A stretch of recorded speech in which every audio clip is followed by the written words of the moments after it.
I'm Tobias, 28 years old, and I've lived my entire life in my sister Miranda's shadow. Every achievement, every milestone was measured against her perfection. But last month, something in me finally snapped.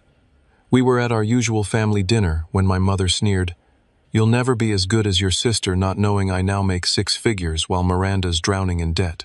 I stood up, looked her in the eye, and said, "Then, ask her to pay your bills." The room went silent. Before I tell you what happened next, let me know where you're watching from in the comments below. Hit that like button and subscribe if you've ever had to stand up to family who underestimated you. Trust me, you'll want to hear how this story ends. Growing up in a middle-class neighborhood in Portland, our house was nothing special. A modest 2-story, with fading blue paint, and a small backyard where I spent countless hours alone while my parents attended Miranda's various competitions. Our family photos told the story better than words ever could. Miranda front and center holding trophies or certificates, my mother beaming beside her with a hand on her shoulder. My father and I relegated to the background, almost afterthoughts in the composition. Miranda was 4 years older, and from the moment I could remember, she was the definition of perfection in my mother's eyes. Tall, naturally athletic, with wavy brown hair, and a smile that charmed everyone from teachers to neighbors. But it wasn't just her looks. Miranda had a brain that seemed wired for academic success. Straight A's came effortlessly, and she collected academic awards like other kids collected baseball cards. My mother, Catherine, built her identity around being Miranda's mom. A former high school valedictorian herself, who gave up a potential law career to raise children, she channeled all her ambitions into my sister. Every achievement of Miranda's was meticulously documented, celebrated, and mentioned at every possible opportunity. With me, her interactions were mostly correctional. "Stand up straight. Tobias, that B+ could have been an A if you applied yourself. Why can't you focus like your sister?" My father, Robert, was a different story. A quiet man who worked as an accountant at a local firm, he seemed perpetually worn down by my mother's dominant personality. He would occasionally ruffle my hair, or give me a quiet good job when I showed him something I'd built, or a decent report card. But he never contradicted my mother, or stepped in when the comparisons became cruel. His kindness was private, almost secretive, as if he feared my mother's disapproval even more than I did. The pattern was established early. When I was 6, I brought home an art project my teacher had praised. My mother glanced at it briefly before pointing to Miranda's science award prominently displayed on the mantel. "See what real achievement looks like." My drawing ended up in a drawer somewhere forgotten. When I was 8, I scored the winning goal in a soccer game. My father clapped me on the back, but my mother was busy on the phone telling a friend about Miranda's selection for the regional spelling bee. Our living room was a shrine to Miranda's excellence. Shelves lined with trophies, walls adorned with certificates and newspaper clippings. My few achievements never made it to the wall of fame. Even when I won 2nd place in the district math competition, in 4th grade, my certificate was temporarily placed on the refrigerator before disappearing within a week. Family gatherings were exercises in humiliation. Aunts, uncles, and grandparents would flock around Miranda, asking about her latest accomplishments while I sat quietly in corners. "Miranda's going to be somebody special," they'd say within my earshot. Nobody seemed to wonder what I might become. Around 11, I discovered computers.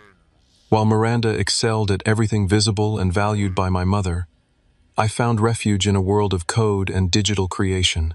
I spent hours learning basic programming languages, building simple games, and exploring how computers worked. When I tried to show my mother a simple program I'd written that calculated math problems, she dismissed it as playing games and reminded me that homework came first. Miranda never wasted time on video games.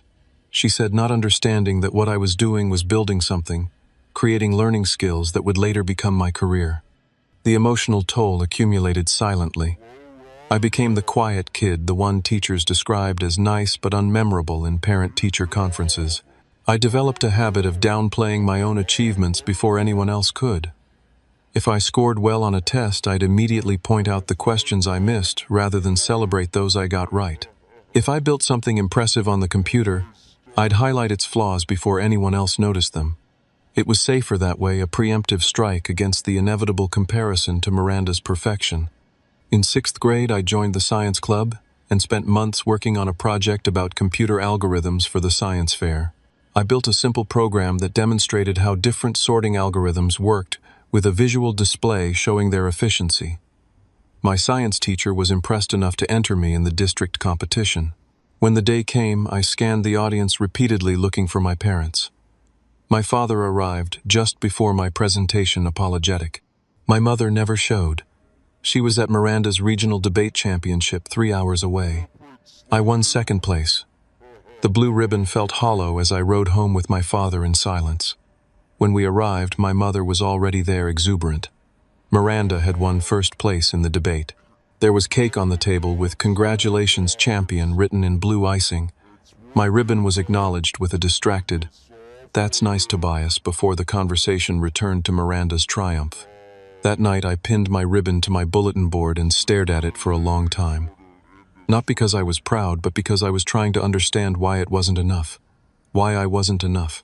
It was the first time I consciously recognized the pattern that would define my childhood and adolescence. I wasn't disliked or abused. It was something perhaps more insidious. I was simply less important, less worthy of attention and celebration. I was the background character in the Miranda show, and my mother was her biggest fan.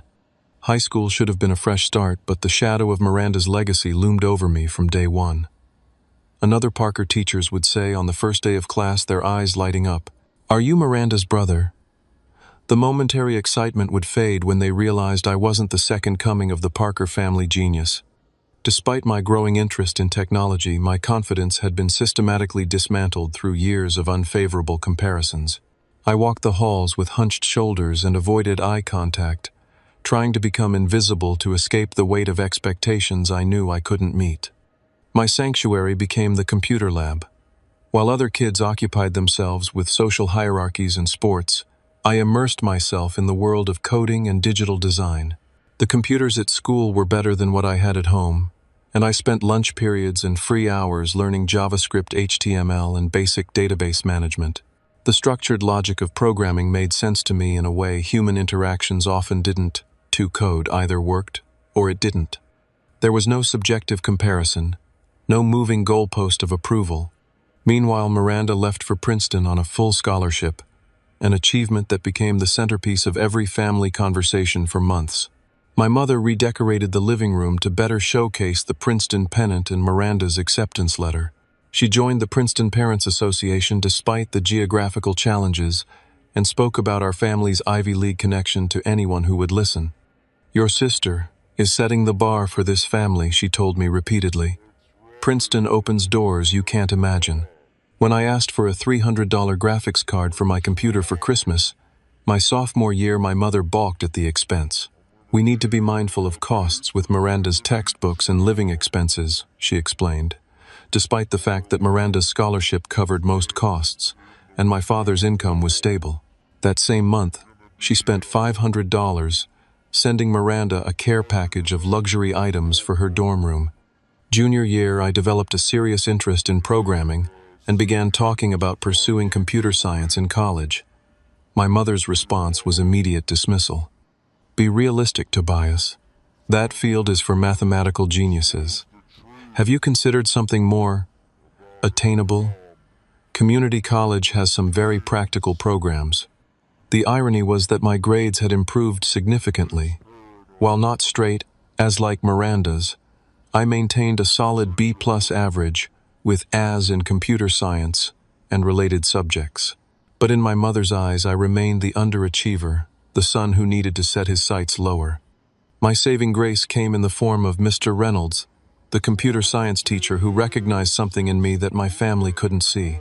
After I completed an advanced project recreating classic arcade games with modern programming techniques, he kept me after class.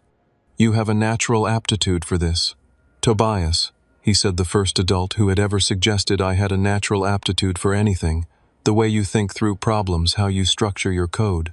Have you considered pursuing this after graduation?" His encouragement was like water in a desert. For the first time, someone saw potential in me without the qualifier of, "but not as much as Miranda." Mr. Reynolds helped me research college programs, pointed me toward online resources to advance my skills, and even connected me with former students working in the tech industry who were willing to answer my questions. With newfound purpose, I got a part-time job at Electronics Warehouse, a local store that sold computer parts and accessories. The employee discount allowed me to slowly build a better computer at home, and the income gave me a small measure of independence. I worked weekends and after school, saving most of my earnings while developing practical knowledge about hardware to complement my software skills. My mother viewed my job with the same dismissive attitude she applied to my academic interests. Miranda focused on internships that built her resume, not minimum wage jobs, she commented when I came home tired from a long shift. She never seemed to make the connection that Miranda had been offered those internships because of her Princeton connection and our family's inability to afford similar opportunities for me. Senior year brought the tension to a breaking point. I had been accepted to State University with a partial scholarship for their computer science program. It wasn't Princeton, but it was a solid program, with good job placement statistics, and affordable with my savings and financial aid. The day my acceptance letter arrived, I showed it to my father first, who gave me a genuine smile and a rare hug. "I'm proud of you, son," he said quietly when my mother wasn't in the room. "That's a great program." When I showed my mother later that evening, her response was predictable. "State University, well, I suppose that's fine if you're set on computer science. Though, I still think the community college would be more suitable." The same month, Miranda graduated from Princeton with honors and a job offer from a prestigious marketing firm in Boston. My parents flew out for her graduation, leaving me home alone despite the fact that my own high school graduation was the following week. They returned with suitcases full of Princeton memorabilia and endless stories of the ceremony, the campus, and the famous alumni they'd spotted. My graduation ceremony felt like an afterthought. My mother spent most of the time pointing out to neighboring parents which college their children were attending, her voice dropping to a whisper when forced to admit I was going to State. At my modest graduation party, attended mostly by my father's relatives, the conversation inevitably turned to Miranda's new job and apartment in Boston. As I packed for college that August, my mother made one final attempt to reshape my future. "It's not too late to reconsider, you know. Community college would leave you with so much less debt, and you could live at home." "I want to study computer science," I replied, continuing to fold clothes into my suitcase. "State has one of the best programs I can afford. I just don't want you setting yourself up for disappointment," she sighed. "Not everyone can be Miranda." "I know, Mom," I said, zipping the suitcase closed. "You've made that perfectly clear for 18 years. It was the closest I'd come to confrontation, and the brief flash of surprise on her face gave me a small measure of satisfaction as I carried my belongings out to the used car I'd purchased with my Electronics Warehouse savings. My father helped me load the last of my things, slipping me an envelope with $500 inside. "For books," he said simply, with a quick glance toward the house to make sure my mother wasn't watching. As I drove away from the only home I'd known, I felt a strange mixture of anxiety and relief. For the first time, I would be Tobias Parker, not Miranda Parker's less impressive younger brother. Whatever I became would be my own creation, not a pale comparison to someone else's brilliance. The road ahead was uncertain, but for once, that uncertainty felt like opportunity rather than inadequacy. My apartment near State University was barely 500 square feet, with mismatched furniture from thrift stores and a persistent smell of the previous tenants' cooking. But it was mine, free from the constant reminders of my inadequacy that filled my childhood home. I taped a map of the campus to the wall, arranged my computer on a wobbly desk, and felt something close to pride as I surveyed my new kingdom. College hit me like a revelation. In the computer science department, nobody knew or cared about Miranda. Professors evaluated my work on its own merits, and for the first time I found myself thriving academically. The curriculum challenged me in ways high school never had, but the challenge felt invigorating rather than demoralizing. I discovered I had a particular talent for algorithm design and database architecture, earning recognition from professors who had no preconceived notions about my capabilities. Financial reality quickly set in, however. My partial scholarship and savings wouldn't cover all my expenses. I took a job at the university IT help desk, working 20 hours a week, troubleshooting computer problems for students and faculty. On weekends, I picked up shifts at a local electronics retailer similar to my high school job. Between classes, homework, and 2 jobs, sleep became a luxury I couldn't often afford. Meanwhile, Miranda's career took off like a rocket. She was quickly promoted at her marketing firm, moved into a luxury apartment in Boston's Back Bay neighborhood, and began traveling internationally for client meetings. Each family phone call brought updates about her salary, increases the important people she was meeting, and the exotic locations she visited. Thanksgiving break my freshman year was a preview of how family gatherings would unfold throughout my college years. I arrived home exhausted from finals and work only to find the dining room table decorated with photos of Miranda in Paris, where she'd recently closed a major account. My mother had invited several neighbors and extended family members for dinner, and the conversation revolved entirely around Miranda's achievements. She's being considered for senior account manager. After less than a year, my mother announced, proudly passing the mashed potatoes, the youngest in the company's history. When my aunt politely asked about my studies, I had barely mentioned my A in advanced programming before my mother interjected. "Tobias is doing fine with his computer courses," she said dismissively. "Though I still think accounting would have given him more stability. Not everyone is cut out for competitive fields." I noticed my father wince slightly, but as always he remained silent. As my college years progressed, the pattern continued. Each break brought new Miranda achievements to celebrate, and new opportunities for my mother to question my choices. "Computer science is becoming oversaturated," she would say. "So many young people thinking they'll be the next Bill Gates. Or Miranda's company provides a company car and full benefits. Will your coding jobs ever offer that kind of security?" During my junior year, I met Rachel in a database management class. Smart, practical, and refreshingly direct, she was the first person who seemed to truly see me. On our third date, I found myself unloading the whole Miranda saga, expecting her to make polite noises of sympathy before changing the subject. Instead, she looked genuinely angry on my behalf. "That's not parenting," she said firmly. "That's narcissism by proxy. Your mother's using Miranda's achievements to feed her own ego and putting you down to maintain the dynamic." Rachel became my refuge. In her tiny apartment filled with plants and computer parts in equal measure, I experienced what it felt like to be valued simply for being myself. She celebrated my academic successes, pushed me when I doubted my abilities, and never once compared me to anyone else. Senior year brought a series of triumphs that would have impressed anyone not measuring them against the Miranda scale. I graduated with honors in computer science, completed a significant capstone project that earned praise from the department head, and was mentioned in the university newsletter for my contribution to a faculty research project on database optimization. At graduation, Rachel's family cheered loudly when my name was called. My parents attended, my father smiling proudly, while my mother maintained a polite expression that suggested she was enduring rather than enjoying the ceremony. At the small celebration afterward, she managed to mention Miranda's recent promotion to the parents of my classmates no fewer than 6 times. Then came the real world, and timing was not on my side. I graduated during an economic downturn that hit the tech sector particularly hard. Entry-level programming positions that had been plentiful a year earlier suddenly had hundreds of applicants. I sent out dozens of resumes daily, had a few promising interviews that ultimately went nowhere, and watched my savings dwindle alarmingly. 3 months after graduation, I faced the humiliating prospect of moving back home. Rachel offered to let me stay with her, but her 1-bedroom apartment was already crowded with her roommate, and I didn't want to strain our relationship with financial dependency. With no other options, I packed my computer and a suitcase of clothes and returned to Portland. My mother didn't say "I told you so" out loud, but it radiated from her every interaction.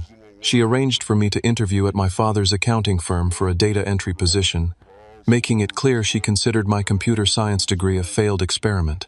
My father, in rare defiance, insisted I keep looking for programming work, and secretly helped me continue paying my student loans while I lived at home. Rachel and I tried to maintain our relationship long distance, but the strain of my unemployment and living situation created tension. Our calls became shorter, less frequent, and eventually stopped altogether. The breakup was mutual, but left me feeling like I'd lost the one person who believed in me without conditions. After 4 agonizing months at home enduring daily reminders of Miranda's spectacular career trajectory, I finally landed an entry-level programming position at a small tech startup working on inventory management software. The salary was modest, barely enough to afford a studio apartment with a roommate, but it was a lifeline I grabbed with both hands. The night before I moved out again, my mother made a point of calling Miranda on speakerphone during dinner. My sister had just returned from a company retreat in Bali and was being considered for the executive track. "We're so proud of you, sweetheart," my mother gushed. "You've always known exactly how to make the most of your potential." She glanced at me as she said it, and I understood the subtext perfectly, unlike some people at this table. As I loaded my few belongings into my car the next morning, my father helped carry my computer equipment. In a rare moment of candor, he placed a hand on my shoulder. "Your path doesn't have to look like hers, Tobias," he said quietly. "Success comes in different forms." It was the closest he'd ever come to acknowledging the toxic dynamic that had shaped our family. I appreciated the sentiment, but after 2 decades of conditioning, it was difficult to believe him. According to the Gospel of Catherine Parker, there was only one form of success, and Miranda had cornered the market on it. The startup that hired me, TechFlow Solutions, operated out of a converted warehouse with concrete floors, exposed ductwork, and desks made from repurposed doors mounted on filing cabinets. The pay was barely above minimum wage, the hours were long, and the benefits non-existent.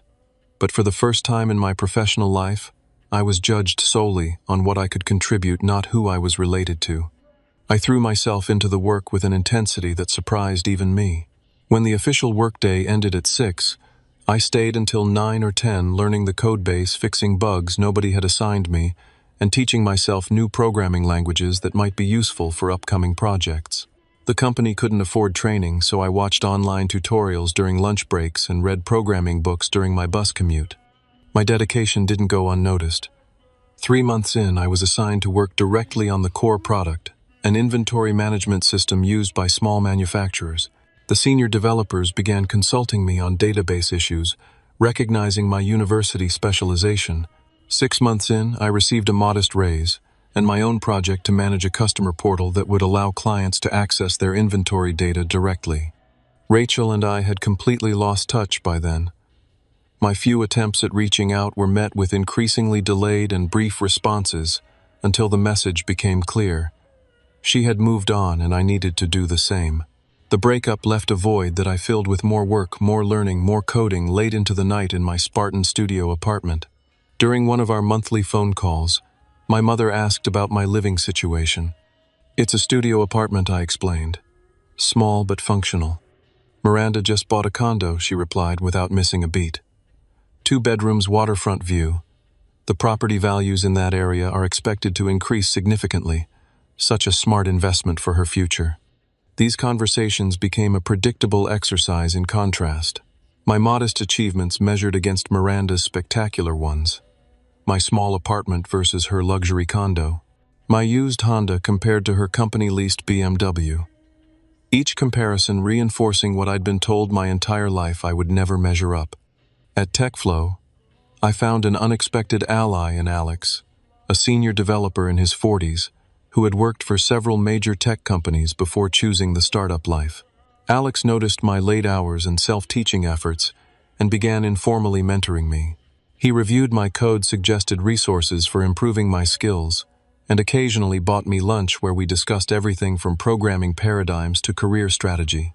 "You've got raw talent," he told me during one of these lunches, "but you need to specialize in something cutting edge if you want to advance quickly. Jack of all trades programmers are common. Experts in emerging technologies can write their own tickets." Following his advice, I began focusing on blockchain technology, which was just beginning to expand beyond cryptocurrency applications into business solutions. I spent weekends building sample applications, contributed to open-source blockchain projects, and wrote technical articles for programming forums. The startup began growing, securing new clients and additional funding. My customer portal project was successful enough to become a major selling point in sales presentations. With each small victory, my confidence incrementally rebuilt itself. Not the artificial confidence of arrogance, but the quiet certainty that comes from proven competence. As the company expanded, So did my responsibilities and compensation. After 18 months, I had received enough raises to afford a better apartment without roommates. It was still nothing compared to Miranda's waterfront condo, but it was mine paid for with my own success. During this period, my relationship with my family settled into a predictable pattern.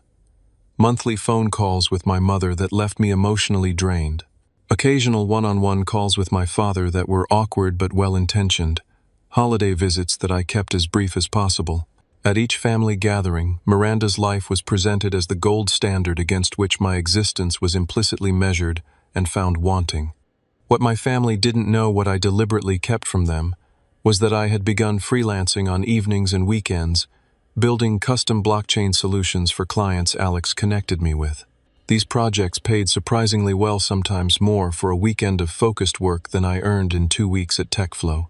I funneled this money directly into savings and investments, guided by financial websites and books, rather than asking my accountant father for advice. By my 3rd year at TechFlow, I had established a reputation in the local tech community as a blockchain specialist. I spoke at small developer meetups, contributed to industry blogs, and built a network of contacts through Alex's introductions. Meanwhile, the startup's fortunes continued to rise, and my contributions were increasingly recognized by management. My mother remained unimpressed. Computers are just a phase, she insisted during one particularly frustrating phone call. These tech companies come and go. Miranda's firm has been established for 50 years. That's stability. What she couldn't see, what I wasn't ready to reveal, was that my combined income from TechFlow and freelancing now exceeded what my father had earned at the peak of his accounting career. My investment portfolio was growing steadily.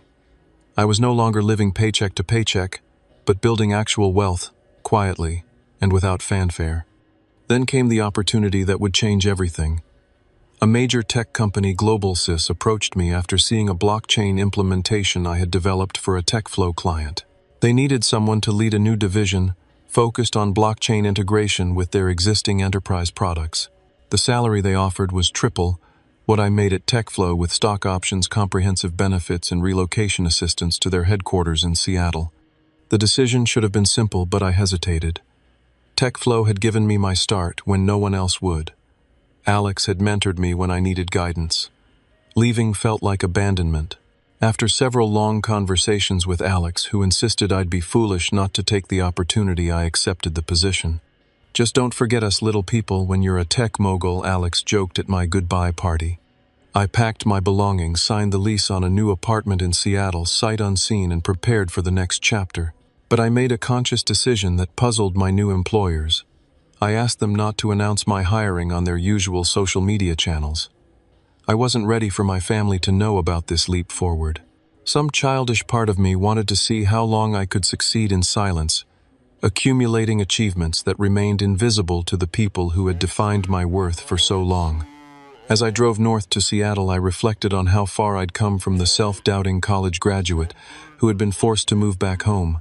The road ahead looked promising, but the shadows of my childhood still lengthened behind me. Financial success was one thing.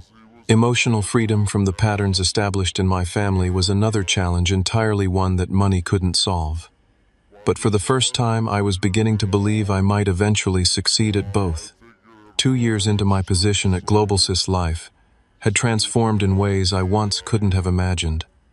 My role as blockchain integration lead had expanded to directing a team of 12 developers. The projects under my supervision had generated millions in revenue, earning me recognition from executive leadership and substantial bonuses. My combined salary bonuses and vested stock options pushed my annual income well into 6 figures. I had purchased a modern 3-bedroom house in a desirable Seattle neighborhood, paid off my student loans completely, and built an investment portfolio that any financial advisor would approve. My home office contained state-of-the-art equipment that made my previous setups look like children's toys. I drove a new Audi, wore tailored clothes, and no longer checked my bank balance before making purchases. Yet to my family, I remained the underachieving younger brother working at some computer company. I had maintained the fiction that I was still at a modest startup, never correcting their assumptions about my financial situation. Each time my mother mentioned Miranda's luxury lifestyle, I simply nodded and changed the subject. Each time she made a concerned comment about my career path, I deflected rather than defended. I wasn't ready to reveal my success, though I couldn't fully articulate why even to myself.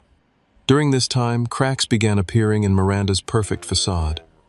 Our occasional text exchanges, once filled with her exciting updates, took on a different tone. She confided that her marriage to Bradley, a fellow marketing executive she'd met 4 years earlier, was failing. The demanding travel schedule that my mother bragged about to neighbors was taking a toll on her health and relationships. The luxury condo had become a financial strain after Bradley moved out. "Sometimes I wonder what it would be like to have a normal job with normal hours," she wrote in one late-night text. "To not have Mom introducing me as Miranda from Princeton every time I visit." These glimpses behind the curtain of her supposedly perfect life surprised me. For the first time, I considered that being the golden child might carry its own burdens. The pedestal my mother had placed her on was precarious, and the fear of falling seemed to consume her. During a rare brother-sister lunch when she visited Seattle for a conference, Miranda admitted something that stunned me. "I've always been jealous of you, Toby," she said, using my childhood nickname that no one else used anymore. "The way you could pursue what you actually wanted without Mom's expectations crushing you." I nearly choked on my water. "Are you serious? My entire childhood was spent hearing how I'd never measure up to you." She looked genuinely sad. "And my entire childhood was spent terrified of disappointing her. 1 B+, and it was like I'd committed a crime. You gotta be normal. I had to be exceptional always." This conversation shifted something fundamental in my understanding of our family dynamic. Miranda had been as much a victim of our mother's pathology as I had been, just in a different way. Her pedestal was also a prison. Despite this new perspective, family gatherings remained exercises in subtle psychological warfare.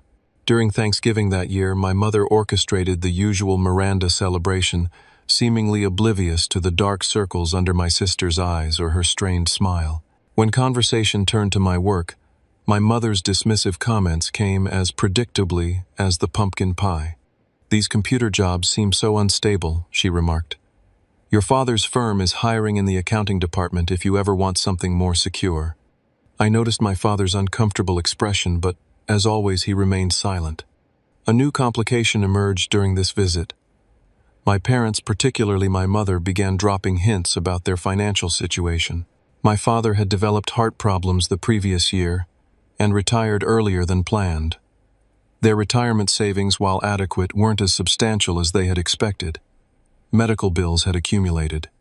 "Your sister has been so generous," my mother mentioned casually, "helping with your father's specialist appointments.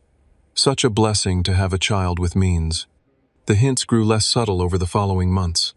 During phone calls, my mother would mention bill collectors or the cost of my father's medications. She began sending me articles about children supporting aging parents, asking my thoughts without directly asking for money. I found myself in an unexpected moral dilemma. I had more than enough resources to help them comfortably.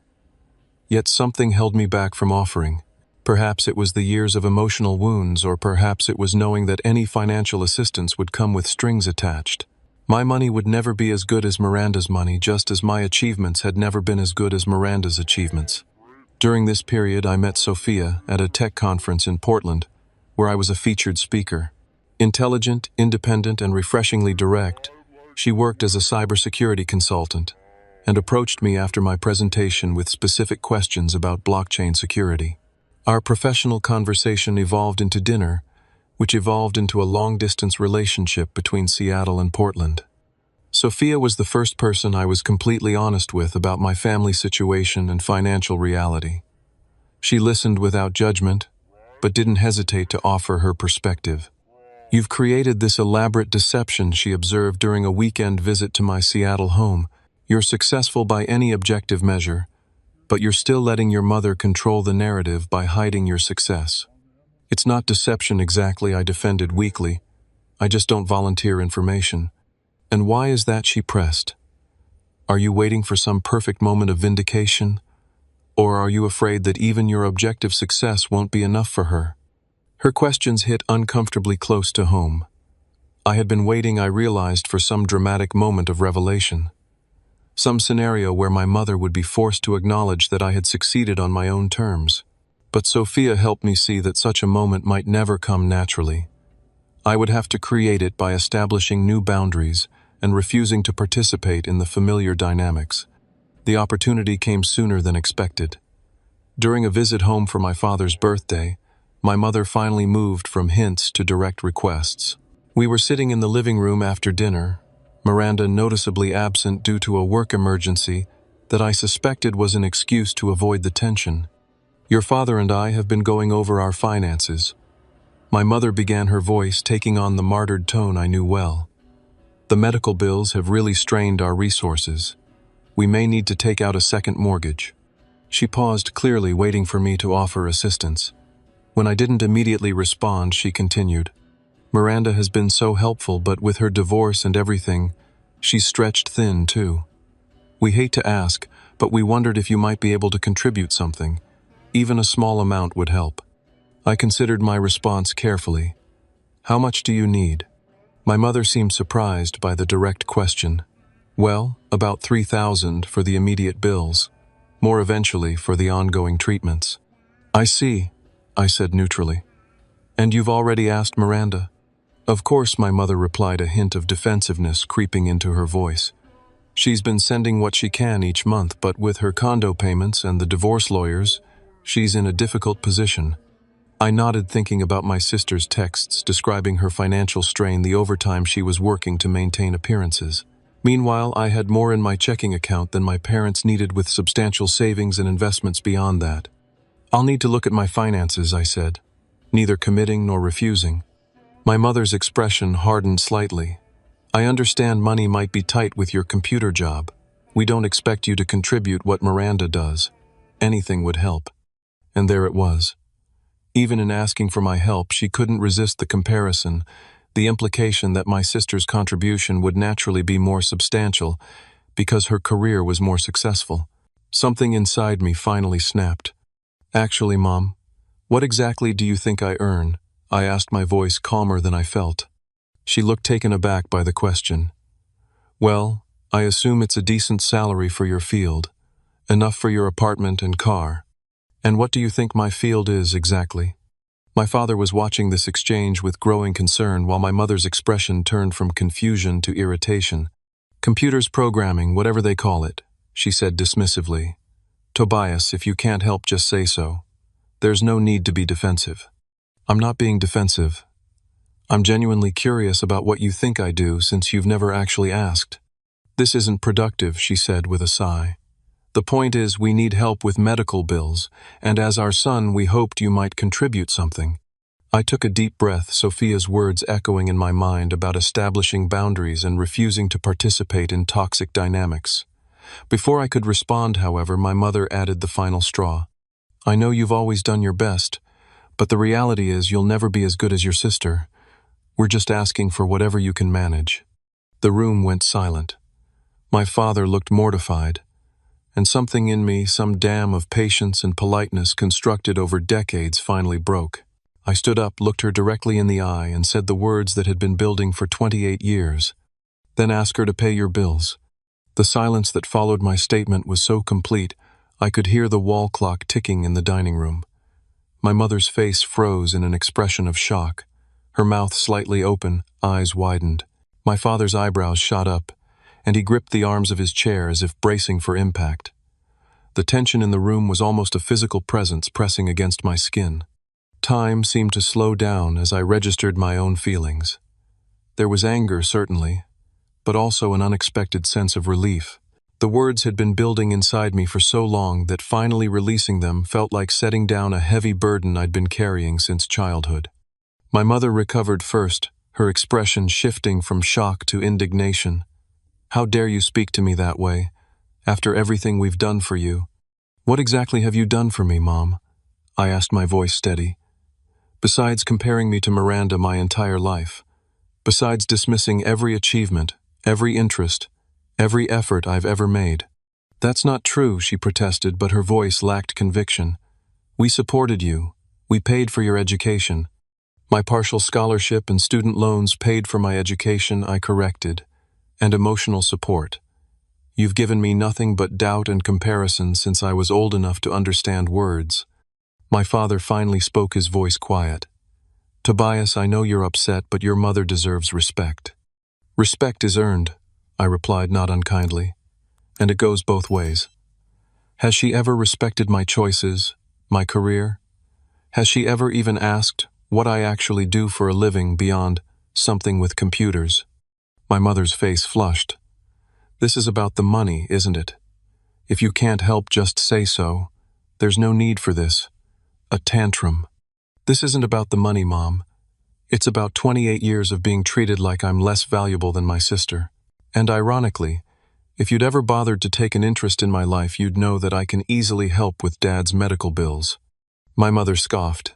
On your programmer salary, please. I took out my phone, opened my banking app, and placed it on the coffee table between us, displaying my checking account balance. The six-figure number sat there undeniable. That's just my checking account, I said quietly. Not my savings, investments, or property. My mother stared at the screen, momentarily speechless. My father leaned forward, adjusting his glasses, his expression shifting from discomfort to surprise. I'm the blockchain integration director at GlobalSys, I continued. I lead a team of 12 developers. My annual income is in the mid-six figures. I own a 3,000 square foot house in Seattle's Queen Anne neighborhood. I paid off my student loans 2 years ago. I drive an Audi. But you wouldn't know any of that because you've never once asked about my career with genuine interest. Why wouldn't you tell us this? My mother demanded, finding her voice again. Why would I? So you could find some way to diminish it. Compare it to Miranda's achievements. No, thank you. That's unfair, she protested weakly. Is it? Let's be honest for once. If I had told you about my promotion 2 years ago, what would you have said? That Miranda made partner faster, that her company is more prestigious, that her MBA from Princeton outranks my computer science degree from State? My mother didn't answer, but her expression told me I'd hit the mark. The truth is, I continued, my voice softening slightly, Miranda is struggling. Her marriage failed. Her job demands everything from her. She's helping you financially at great personal cost because she's still trying to be the perfect daughter. We've both been trapped in the roles you assigned us before we were old enough to have a say in the matter. My father stood up suddenly. I need some water, he muttered, retreating to the kitchen. Whether he actually needed water or simply wanted to escape the confrontation was unclear. My mother's expression hardened. So you've been hiding your success to what? Punish us? Prove some point? No, Mom. I kept it private because I needed to believe in it myself first. I needed to know that I was successful by my own definition, not yours. And I needed to break free from this family pattern where my worth is measured against Miranda's. You're being ridiculous, she said dismissively. We've always been proud of both our children. When have you ever told me you were proud of me? Not that you were relieved I was doing well enough, but actually proud. She opened her mouth, then closed it again, unable to recall a specific instance. My father returned from the kitchen, glass of water in hand, just in time to hear my question and my mother's telling silence. I'm proud of you, son, he said quietly.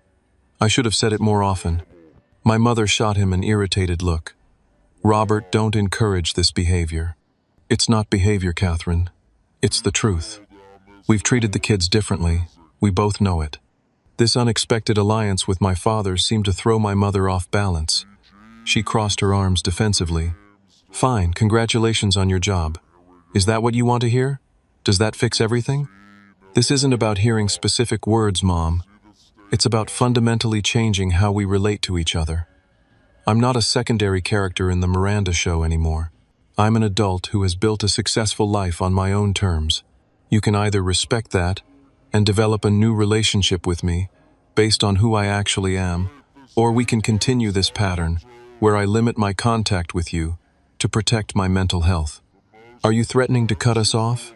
She asked, her voice rising. Over some perceived slight from your childhood.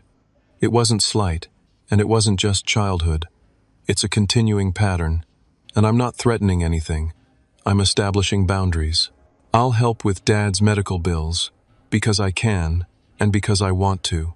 But my financial help comes with the condition that you stop comparing me to Miranda, stop dismissing my career, and start treating me with basic respect. My mother's face went through a rapid series of expressions: anger, disbelief, calculation, and finally a forced calm. "You've clearly built up quite a narrative in your head," she said. "If you want to help your father, we appreciate it. As for the rest, perhaps you should talk to someone professional about these feelings." It was classic deflection, framing my concerns as emotional problems rather than legitimate grievances. In the past, I might have backed down, second-guessed myself, or accepted the blame. Not anymore. "I have been talking to someone professional," I replied calmly. "My therapist has been quite helpful in identifying unhealthy family dynamics. She might even call this conversation progress." The mention of therapy seemed to surprise both my parents. My father looked thoughtful, while my mother's expression tightened further. "Well," she said stiffly, "it's getting late.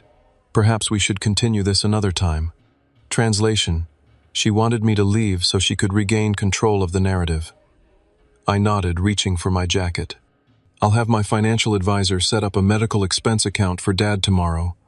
All bills can be sent there directly. I'll text you the details." I hugged my father, who whispered, "I'm sorry, son," in my ear.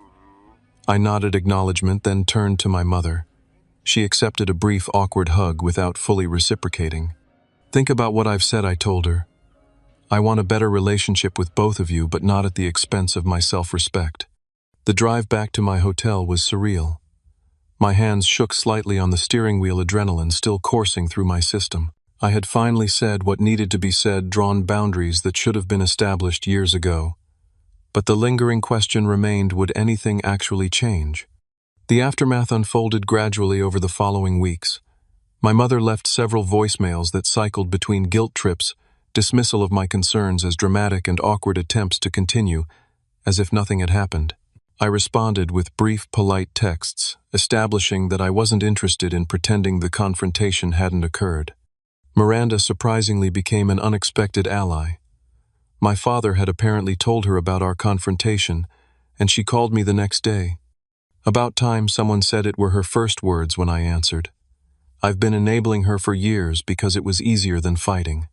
We had the longest, most honest conversation of our adult lives. The golden child and the scapegoat, comparing notes on our shared trauma, recognizing how we'd both been manipulated to maintain our mother's preferred family narrative. Miranda admitted she was drowning in debt, trying to maintain the lifestyle our mother expected, while I confessed how I'd hidden my success out of fear it would never be enough. "We need to form a united front," she suggested. "No more triangulation, no more playing us against each other."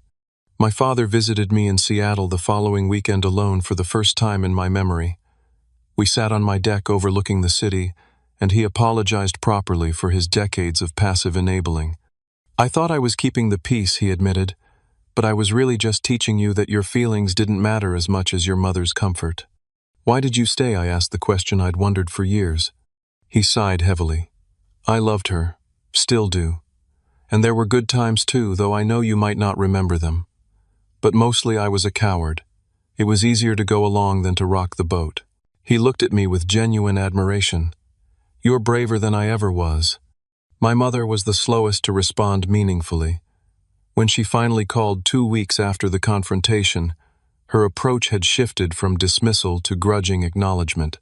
"Your father thinks we should try family counseling," she said, as if the idea originated entirely with him. "Would you be willing to participate?" It wasn't a full acceptance of responsibility, but it was a start. A small crack in the wall of denial she'd built around our family dynamics. I agreed to the counseling with the explicit condition that it would involve honest discussion of the favoritism and comparative parenting that had shaped my relationship with both parents. "Fine," she said after a long pause. "If that's what it takes to move forward."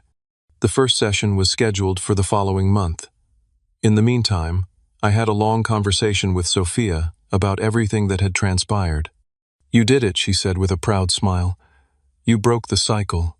"Trying to," I corrected. "It's not fixed yet. Might never be completely fixed." "But you're not playing by their rules anymore," she pointed out.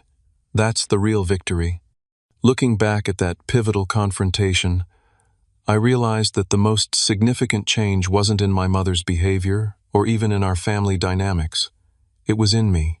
For the first time in my life, I had defined my own worth, established my own boundaries, and refused to accept the narrative that had been imposed on me since childhood.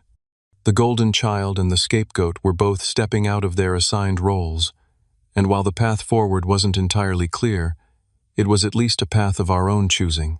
6 months after the confrontation that changed everything, I found myself in a place of unexpected peace. The journey hadn't been smooth or simple, but the progress was undeniable. My relationship with my family had transformed in ways I once thought impossible, though the changes came gradually and with considerable effort from all sides. The family counseling sessions, initially tense and occasionally combative, provided a structured environment for addressing decades of harmful patterns. Our therapist, Dr. Landry, had a gift for naming dynamics without assigning blame, creating space for honest conversation without defensive reactions. Families develop patterns that serve functions, she explained in an early session. Understanding those functions is more productive than simply assigning fault. Through these sessions, I came to understand that my mother's obsession with Miranda's achievements stemmed from her own abandoned ambitions and deep-seated insecurities.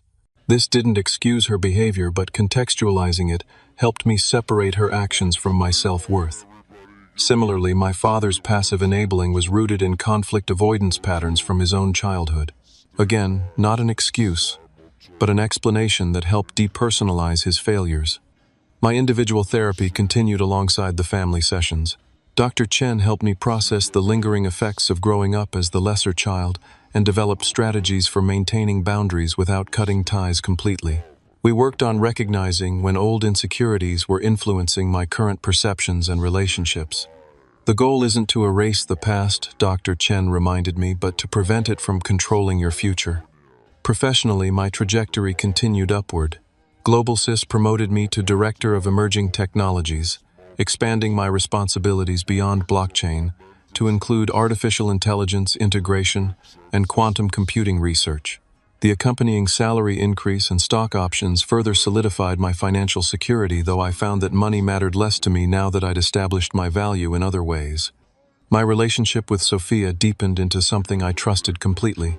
Unlike previous relationships where I'd hidden parts of myself or downplayed my success with Sophia, I could be authentically who I was, vulnerabilities and strengths alike. When I proposed during a weekend trip to Mount Rainier, her immediate yes felt like the natural progression of something already solid and true. "You know, this means eventually dealing with your mother as a mother-in-law," I warned her half-jokingly after slipping the ring on her finger. "I can handle Catherine," she said confidently. "The question is whether she can handle me." Miranda and I developed a genuine friendship for the first time in our lives. Free from our assigned roles as golden child and scapegoat, we discovered we actually liked each other as people. She had left her high-pressure marketing position for a smaller firm with reasonable hours and a supportive culture. The pay cut meant downsizing from her luxury condo, but she described her modest townhouse as the first home that's actually felt like mine, and not a showcase for Mom's bragging rights. During one of our regular video calls, she made an observation that struck me deeply. "You know what's weird? I think Mom needed the contrast between us more than either of us did.